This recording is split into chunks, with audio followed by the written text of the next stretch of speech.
Welcome to mco455, Microcontroller Concepts. All theory sections are taught in a flex mode. So whether you're in mco455AB, mco455CD, or mco455EF, each of these will be delivered in a flexible mode. What this means is you can either come to class for lectures and evaluations or do them remotely. All lab sections are done in class. So if you happen to be in the AB theory section, that means you're going to either be in the A or the B section, and these are going to be done in person. Same thing if you're in the CD, that means you're either going to be in the C in-person section or the D in-person section. If you're in EF, that means you're either going to be in the E in-person section or the F in-person section.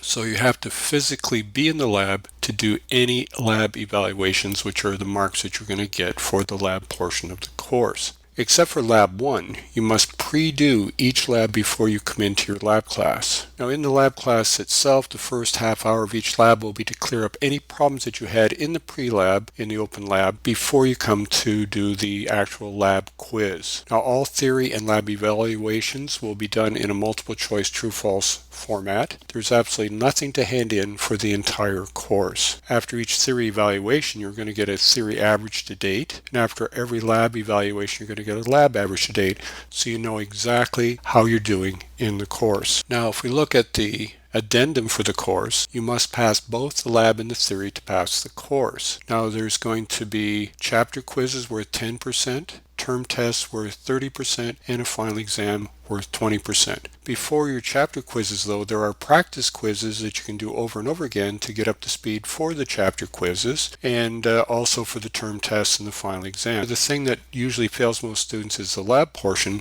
and you have to get at least 20 out of these 40 marks in order to pass the lab portion of the course. So if you don't get at least 20 out of 40, you're going to fail the course. You have to get at least 30 out of 60 here and at least 20 out of 40 both in order to pass the course. You can see here this is the mco455AB section, and it's set up exactly the same way as the CD or the EF section. What you're going to find is important dates and deadlines, and it's going to mention here that Labor Day, the first Monday of the first week of classes, the Seneca is closed. It's also got tuition when it's due and so forth, a lot of things that you may be interested in here. And so important dates and deadlines are going to be important to us. We also have something that's also very important for the entire semester, and that's the mco455 course addendum, because it tells you week by week when evaluations such as Lab 1 quiz are going to take place and how much they're worth and so forth week by week. So you can see here it even mentions September 4th Seneca is closed. Now that's going to make a difference for some of the people that have a Monday class on the first week of classes. So let's take a look. Down here we have a textbook, but we also have professor contact information. Now under this you can click to send me an email where all you have to do is fill in the subject and the email. And we have a timetable. Now the timetable shows that CD, lecture, and AA lab are going to be a problem for the first week of classes. Now what I'm going to do is under Zoom recordings, I'm going to put in here for the people that would normally have a Monday class, put a Zoom recording there for what you should have seen in that first class, both for the CD and the AA. So you'll actually have recordings here to show you what you would have seen if there had been a Monday class. So all I have to do is refer to the Zoom recording section for that. Now for the first week of classes, if we look at our addendum here, we're going to be working exclusively with Lab 1. And we're going to be completing Lab 1 in the theory and the lab together. And then the following week, we're going to be doing the Lab 1 quiz here. Now, if we look further down in the AB section, after professor contact information, we're going to see video lectures. We can see that we have lectures for each week, week 1, week 2, week 3, week 4, and so forth. And we also have down here practice quizzes to go with each of these weeks so that you can get up to speed on the theory aspects, and it gives you feedback as to what you know and what you don't know, so that when you get down to the chapter quizzes, you know exactly what sort of things are going to be asked, what the answers are probably going to be. And then you also have term test and final exam, again based on the practice quizzes, again based on the video lectures that we've got here. Besides content, we also have announcements and Gradebook. Let's take a look at announcements, and the announcements are pretty similar to what you're going to see in the lab section as we get there as well. So this is the intro video that you're watching. You were sent a link to this video to watch before you came in, and you can go back over this video again by just clicking on here, and you can watch the video one more time, and it's all sectioned up into various segments. Now there's required materials to purchase for mco455, and if we click here, we can see these are the things that we should purchase, but we don't have to purchase the first two. In fact, this first one here right at this point in time is almost impossible to find, and these two things, the Freedom K64, which is our microcontroller that we're going to be using in the lab, and the Grove Shield, are already in your lab classes, so you don't have to buy them. However, all the other stuff from here to here are things that you have to buy and should have as soon as you can, probably before week 5 of the semester. You should have all of this purchased and in your hands. And as it says here, DigiKey is a preferred supplier. Now, if we look here, DigiKey, there's nothing in stock, and it probably won't be for weeks and weeks. So that's why it's a good thing that these things are in Open Lab. The Grove Shield is also connected up to the Freedom K64. So these again are in the lab, so you don't have to purchase them, but you have to start purchasing here. So what you can do is just click here, and lots in stock, add to cart. And then if you go back here, you can go to the passive infrared motion detector, add to cart. There's 322 at this point in time, and so forth. So you can go down through the entire list and add all these things to your cart. Now the only one right at this point that's a little bit small numbers from DigiKey is there's 71 in stock here, so you do have to purchase this. But if you don't find any by the time you get here, if they've all been taken by other students, you can always go to Adafruit and order them in here. According to this, they have 20 in stock, but you'll also find that Mouser here has more in stock as well. They have about 95, so you should have no problem buying them. But if you start first with DigiKey and you buy all your stuff from the backlit display down to here quickly, get in a group of people and they all order in stuff at once, then you don't typically have to pay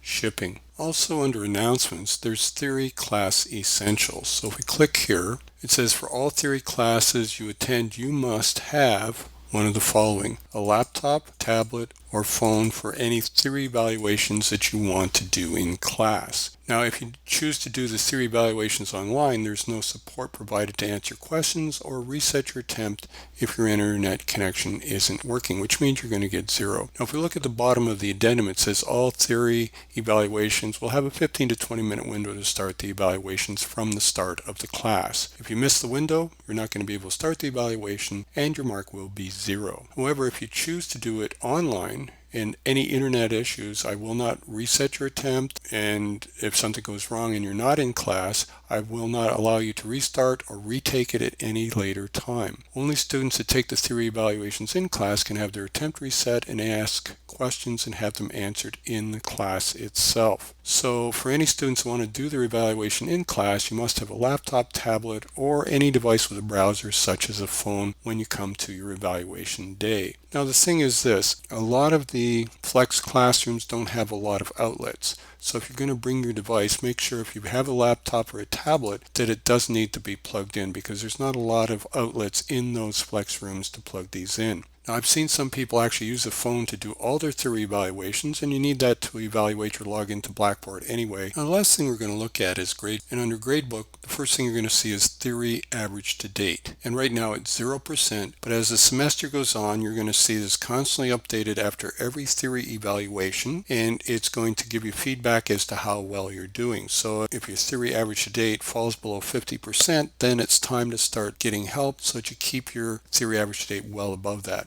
Now let's take a look at one other thing. Let's go back to content and let's look at practice quizzes. And let's look at the practice quiz for week 2, and let's look at and or exclusive or. So you're going to see that all of these practice quizzes are unlimited attempts. So you're going to start your attempt, and you can see here's the question here. Now notice this is a little C program, and it says the binary values for C, D, E, and F are, after you run the code, either this, this, this, or this. So it gives you the kind of questions that you're going to get. Now I'm just going to pick this randomly, and once I do that, it says you're not able to go back to the previous thing in the assignment if you choose to go on. And if you slide down here, you hit continue, and it brings up the next one. And again, I'm just going to pick another one here at random, and I'm going to say submit, and I'm going to say submit here, and say submission was successful.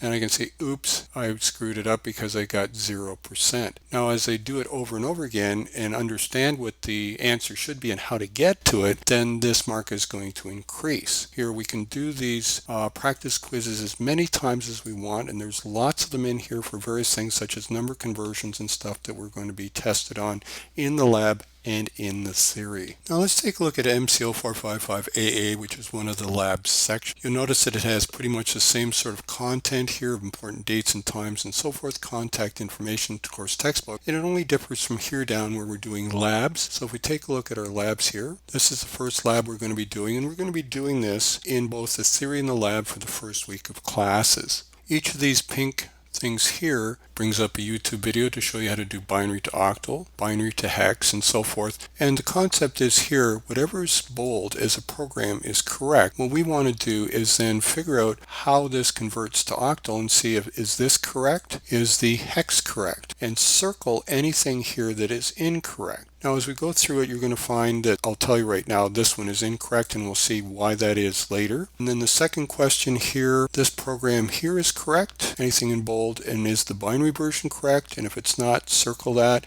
And if this is not correct, circle that. And down here we're going to be going through this is a hex version of the program, so A6 is correct, but is this correct for A6? Is this correct for binary? And we're going to circle all the things that are wrong. And that's basically what we're going to do for all of this. We're going to take a look at how we do this as we go through. There's going to be adding and subtracting in something called NZVC. There's going to be 8-bit unsigned conversions, which are 8-bit unsigned char. Then we have 8-bit signed conversions or 8-bit signed char conversions. And we have a lot of things that we have to do in here and explain some stuff, and or an exclusive or that we looked at. And again, anything in bold is correct, and when you exclusive or and so forth, are these the right answers? And we're just going to circle anything that we find in this chart that is incorrect. Now let's take a look at lab quiz 1. And under here, what you're going to see is something like this. It's going to say, are these the things that you circled?